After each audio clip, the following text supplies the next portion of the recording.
ओम नमो भगवते वासुदेवाय नमः। स्वागत है आप सभी का मेरी भक्ति भावना यूट्यूब चैनल पर। दोस्तों, आज मैं आपको बहुत ही बड़े योग के बारे में बताने जा रहा हूँ। बैसाख अमावस्या, यह सबसे बड़ी अमावस्या है क्योंकि बैसाख के महीने का तो महत्व ही अलग होता है। बैसाख अमावस्या के दिन नदी, जलाशय या कुंड आदि में स्नान करना शुभ माना जाता है। इस दिन पितरों की आत्मा की शांति के लिए तर्पण अवश्य करना चाहिए। बैसाख का महीना हिंदू वर्ष का दूसरा माह होता है। मान्यताओं के अनुसार बैसाख माह से ही त्रेता युग का आरंभ भी हुआ था। बैसाख के महीने में ही भगवान परशुराम जी का जन्म हुआ था। बैसाख के महीने में ही हैग्रीव भगवान का जन्म अवतार धारण किया था। तो बैसाख का महीना भगवान मधुसूदन का सबसे प्रिय महीना है। इस महीने में आने वाले प्रत्येक पर्व का बड़ा महत्व है। बैसाख अमावस्या के दिन किए गए उपायों से पितृदोष दूर होता है और पुत्र प्राप्ति के योग बन जाते हैं। बैसाख का महीना धार्मिक मान्यताओं के लिए बहुत ही शुभ है। इस दिन धर्म, कर्म, स्नान, दान और पितरों का तर्पण करना अमावस्या के दिन बेहद ही शुभ माना जाता है। इस दिन पितरों को प्रसन्न करने के लिए कई उपाय किए जाते हैं।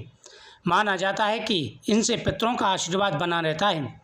अगर किसी को पुत्र प्राप्ति नहीं हो पा रही है या धन प्राप्ति में परेशानी आ रही है तो उनको इस दिन अवश्य ही उपाय करने चाहिए। प्रत्येक अमावस्या पर पितरों की मोक्ष प्राप्ति के लिए व्रत रखा जाता है। बैसाख अमावस्या के दिन नदी, जलाशय या कुंड आदि में स्नान करना शुभ माना जाता है। इस दिन सूर्य देव को अर्घ्य देकर बहते हुए जल में तिल प्रवाहित करें। पितरों की आत्मा की शांति के लिए तर्पण करें और किसी गरीब व्यक्ति को दान दक्षिणा दें। इस दिन पीपल के पेड़ पर सुबह जल चढ़ाना शुभ माना जाता है। प्राचीन काल में धर्मवर्ण नाम का एक ब्राह्मण था। मैं आपको इसका महत्व बताता हूँ, उसके बाद में उपाय और फिर राशियों के बारे में जानकारी दूंगा। अगर पुत्र धन की आपको कामना है तो इस कथा को जरूर श्रवण करें। प्राचीन काल में धर्मवर्ण नाम का एक ब्राह्मण था। वे बहुत ही धार्मिक थे और ऋषि मुनियों का आदर करते थे। एक बार उन्होंने किसी महात्मा के मुख से भगवान विष्णु की महिमा के बारे में सुना। उन्हें ज्ञात हुआ कि विष्णु के नाम स्मरण से ज़्यादा पुण्य किसी भी कार्य में नहीं मिलता। धर्मवर ने इस बात को आत्मसात कर लिया और संसार जीवन छोड़कर संन्यास ले लिया। एक दिन भ्रमण करते करते धर्मवर पितृलोक पहुंच गए। वहाँ उन्होंने पितरों बहुत कष्ट में देखा। पितृ उनके कष्ट पा रहे थे। पितरों ने उन्हें बताया कि उनकी ऐसी हालत तुम्हारे संन्यास के कारण हुई है, क्योंकि अब उनके लिए पिंडदान करने वाला कोई विशेष नहीं है। यहाँ पर आप ध्यान दे लीजिए कि पुत्र की कामना क्यों होती है, पुत्र क्यों जरूरी होता है। इस कथा के माध्यम से आप जान सकते हैं। जब धर्मवर्ण घूमते घूमते स्वर्गलोक पहुँचे, क्योंकि पहले इतनी शक्ति थी ऋषि मुनियों में कि वह स्वर्गलोक चले जाते थे, इंद्र की सभा में चले जाते थे, तो धर्मराज की सभा में भी चले जाते थे। जैसे ही वो धर्मराज की सभा में गए तो वहाँ पर पितरों को कष्ट पाते हुए देखा। जो धर्मवर्ण के जो पितर थे वो कष्ट पा रहे थे। तो उन्होंने धर्मवर्ण ने अपने पितरों से पूछा कि आपकी ऐसी दशा क्यों हुई, क्योंकि आप तो धर्मात्मा थे, आपको तो स्वर्ग जाना चाहिए था। तब उन्होंने कहा कि ऐसी हालत हमारी तुम्हारे संन्यास लेने के कारण हुई है, क्योंकि तुमने संन्यास ले लिया है, तुम शादी नहीं करोगे, तुम्हारी संतान पुत्र नहीं होगा, तो हमें पिंडदान कौन करेगा। तो इसलिए कहते हैं कि पुत्र होना अति आवश्यक होता है। अब उनके लिए पिंडदान करने वाला कोई शेष नहीं है। पितरों ने कहा कि तुम वापस जाकर गृहस्थ जीवन की शुरुआत करो, संतान उत्पन्न करो और बैसाख अमावस्या के दिन विधि विधान से पिंडदान करो, तभी हमें कष्टों से छुटकारा मिलेगा। धर्मवर ने उन्हें वचन दिया कि वह उनकी बात मानेंगे और अपना वचन पूरा करेंगे। इसके बाद धर्मवर ने सन्यासी जीवन छोड़ दिया। उन्होंने एक बार फिर से संसारिक जीवन को अपनाया और बैसाख अमावस्या पर विधि विधान से पितरों के नाम से पिंडदान किया, जिससे पितरों को शांति मिली और मोक्ष की प्राप्ति हुई। तो इसलिए कहते हैं जब भी अमावस्या आए पितरों की पूजा अवश्य करनी चाहिए। अब मैं आपको कुछ उपाय बताने वाला हूँ, ध्यान से सुनना है। 1 लोटा जल लेना है, उसमें तिल डालने हैं, थोड़ा सा दूध डालना है, हाथ में हरी कोसा ले लेने हैं, दुर्वा दल ले लें। आप पितरों के सामने बैठ जाएं, कोई बर्तन रख लें सामने। ओम पितृदेवताभ्यो तर्पयन्ताम, ऐसा कहकर के पितरों के नाम से जल छोड़ना है। या पीपल वृक्ष पर चढ़ा सकते हैं, उस जल को ले जाके पीपल वृक्ष पर चढ़ाएं, या डायरेक्ट पीपल वृक्ष के नीचे जाके पितरों के नाम से जल दे सकते हैं। अब आप 5 जगह पूड़ी निकाल लें, एक अग्नि की, एक कौवे की, एक कुत्ते की, एक गाय की और एक पीपल वृक्ष की।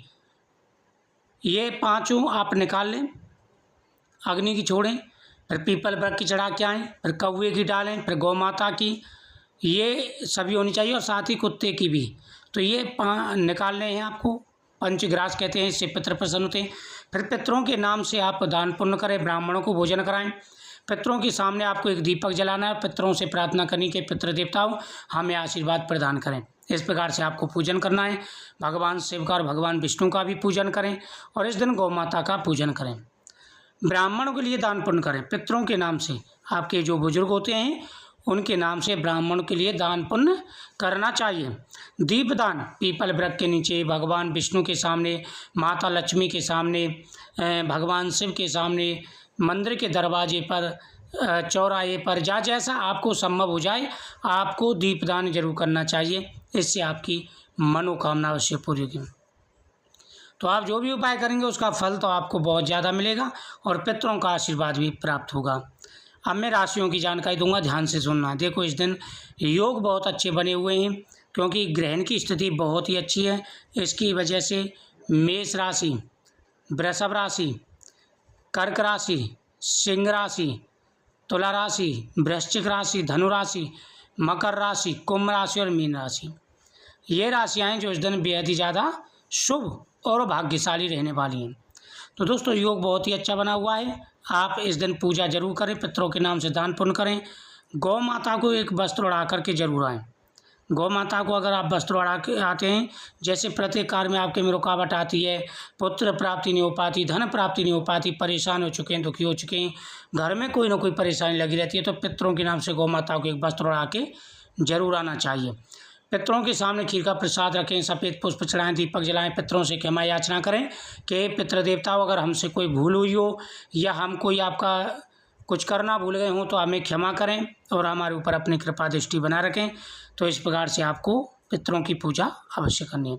तो विस्तार से मैंने आपको जानकारी दी है और कथा के माध्यम से आपको बताया है कि पुत्र के लिए आपको क्या करना है, पुत्र क्यों ज़रूरी होता है और पितरों की पूजा क्यों ज़रूरी होती है।